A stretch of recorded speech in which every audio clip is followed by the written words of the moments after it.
Assalamualaikum warahmatullahi wabarakatuh. Bagaimana kabar kalian? Semoga selalu dalam keadaan sehat walafiat ya. Saya Bu Zeta akan menjelaskan materi mengenai teks prosedur.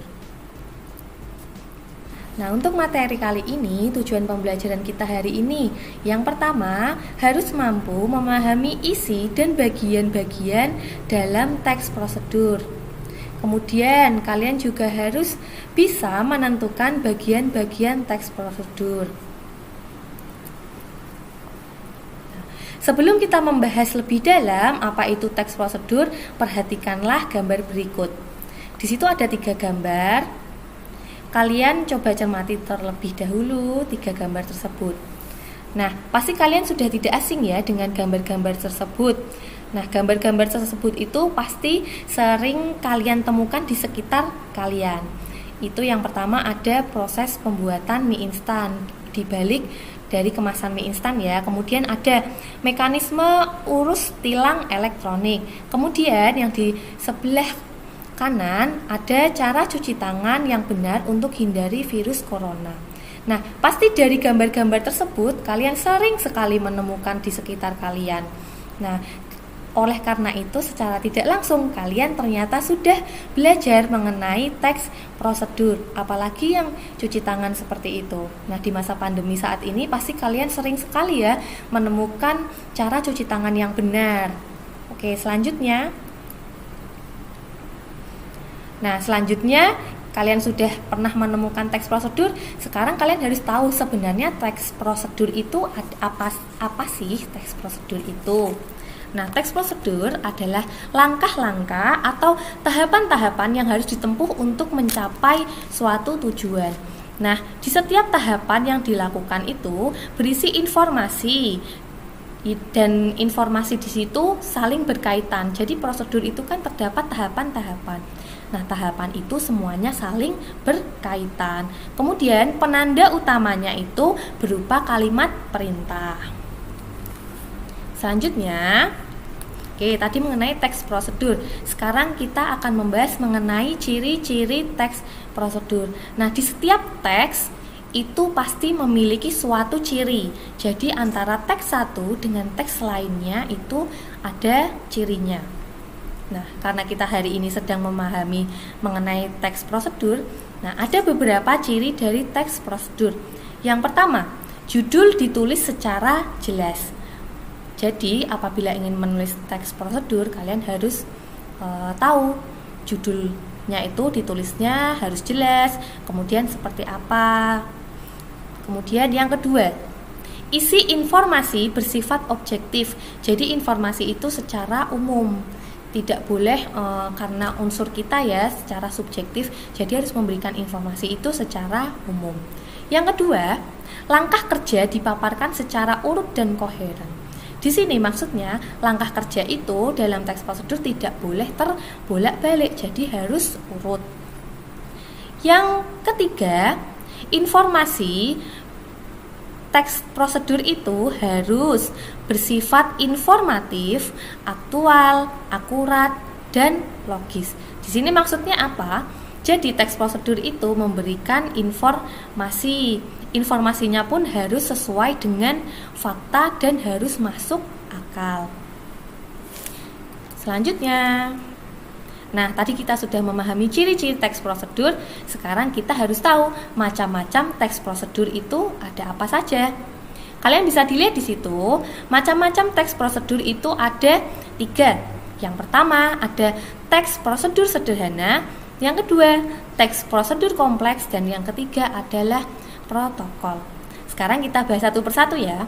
Nah, teks prosedur sederhana itu biasanya teks ini dibangun dari 2, 3 atau beberapa langkah saja. Jadi, apabila teks prosedur sederhana itu lebih ringkas, jadi tahapan-tahapannya itu hanya beberapa saja. Misalnya, adapun contohnya itu seperti cara mengoperasikan setrika. Itu kan hanya beberapa cara ya, stepnya hanya beberapa saja. Kemudian yang kedua, setelah teks prosedur sederhana, yaitu ada yang namanya teks prosedur kompleks. Apa itu teks prosedur kompleks? Nah, kalian bisa lihat teks prosedur kompleks yaitu mencakup banyak langkah. Jadi, apabila teks prosedur kompleks itu terdapat banyak sekali langkah-langkahnya, berbalikan dengan teks prosedur sederhana. Kalau teks prosedur kompleks itu langkahnya lebih banyak. Contohnya misalnya seperti prosedur cara membuat KTP, kemudian prosedur untuk surat tilang, macam-macam ya, ada banyak langkah-langkahnya. Kemudian selanjutnya ada yang namanya teks prosedur. Tadi yang pertama sudah prosedur sederhana, yang kedua prosedur kompleks, dan yang terakhir adalah protokol. Apa itu protokol? Nah, ini yang saat ini pasti sering kalian dengar ya. Misalnya protokol kesehatan, protokol untuk masuk ke sekolah seperti apa. Nah, protokol ini merupakan prosedur yang langkah-langkahnya tidak terlalu ketat dan mudah dipahami. Contohnya misalnya protokol untuk mencuci tangan. Itu kan sangat mudah dipahami dan kita bisa langsung praktik untuk mencuci tangan yang baik itu seperti apa. Kemudian tadi kita sudah mengetahui ya macam-macam teks prosedur. Sekarang kita membahas bagian-bagian teks prosedur. Secara umum bagian-bagian teks prosedur itu terdapat dua. Pertama ada pernyataan umum dan tahapan-tahapan.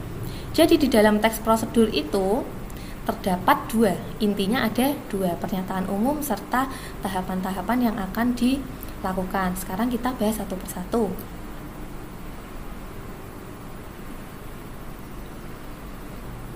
Di situ bisa kalian lihat pernyataan umum itu hakikatnya atau cara gampangnya atau cara mudah kita untuk mengingat, pernyataan umum itu berisi gambaran awal teks.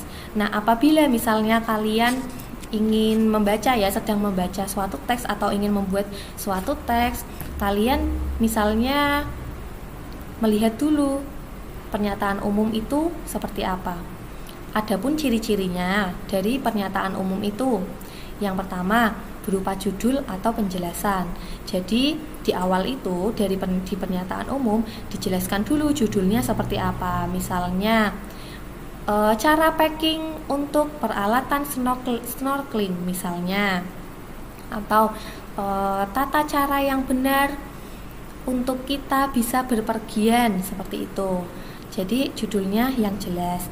Yang kedua terdapat pengantar.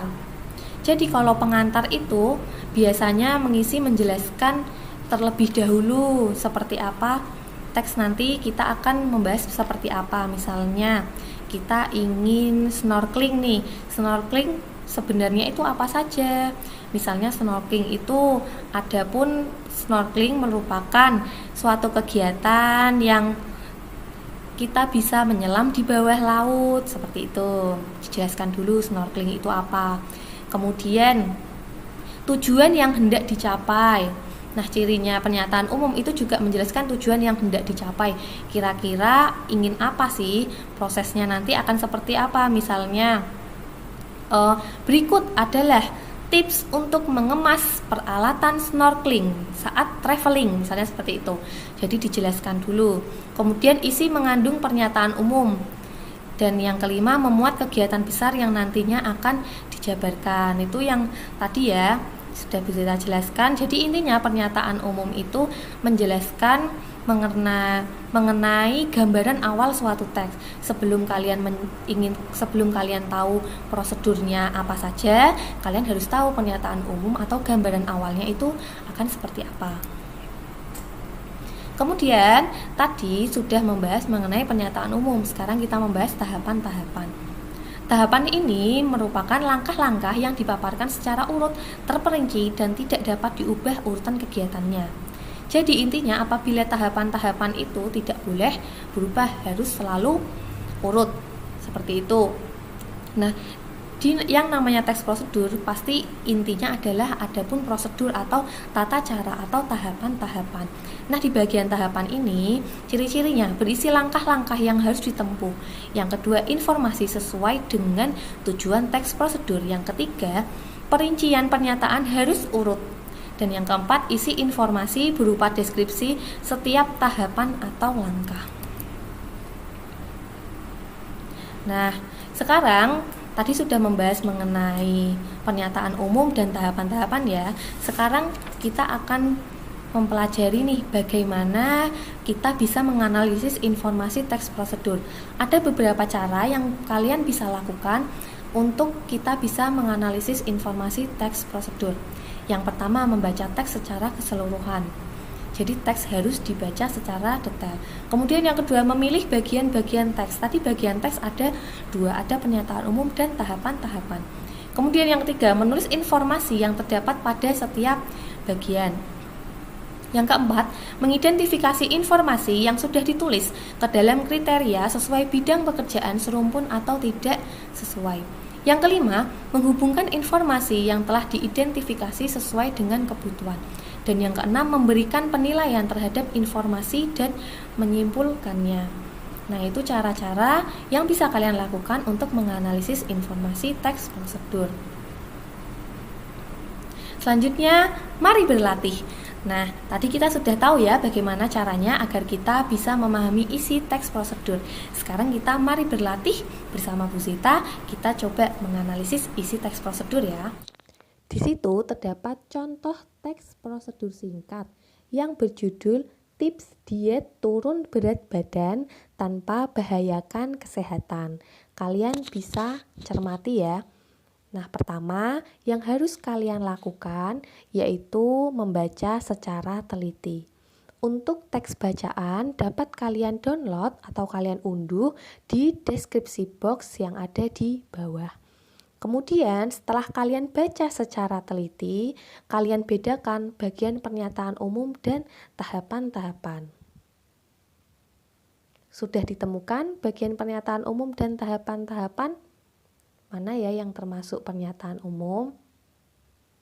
Ya, betul sekali. Pernyataan umum ada di paragraf 1 dan 2 atau di paragraf yang berwarna biru.